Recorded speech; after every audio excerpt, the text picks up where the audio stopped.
ସେଇଟା ପଣସ ଗଛ ସେଇଠୁ ଏଇଠି ପଣସ ପାଚିଛି ଗଛରୁ ହେଲା ଗଛ ପାଚିଲା ପଣସ ଆଉ ବହୁତ ଟେଷ୍ଟ ଆଉ ବହୁତ ମିଠା ନା କ'ଣ ସୁଲାଣ୍ଟି? ଆଜ୍ଞା କେତେ ମିଠା କୁହ ଖାଇଛ ତ କୁହ?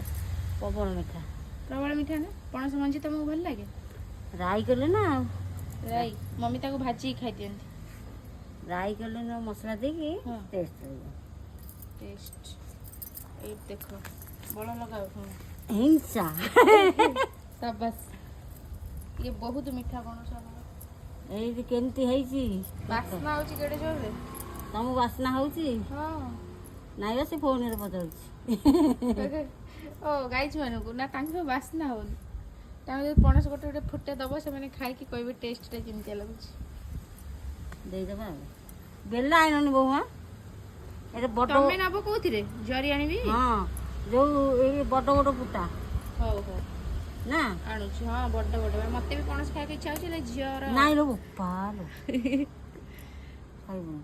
ନାଇଁ ମୋ ମା ଆଉ ମୋ ଜେଜେମା ବହୁତ ଭଲ ପାଆନ୍ତି। କ'ଣ ପଠେଇଲ ଆମ ଘରକୁ କେମିତି ଯାଇପାରିବ? ଯାଇପାରୁନି ବା। ଦେଖନ୍ତୁ ଘରକୁ ଯାଉଛି ପଣସ। ହଁ ଏତେ ସାରା ପଣସ ମଞ୍ଜି ମମିଙ୍କ ପାଇଁ ରହିଲା ସେ ବହୁତ ଭଲ ପାଆନ୍ତି। ବଡ଼ ବଡ଼ ମଞ୍ଜି ନା ନିଅ ମୁଁ ଛଡ଼େଇ ଦେଉଛି।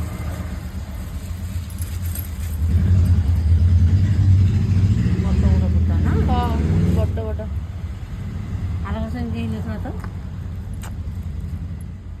ମଞ୍ଜିଟା ଭାଇଗଲା। ହଉ ଥାଉ ମଞ୍ଜି ବା ବୋଉ ଖାଇବେ।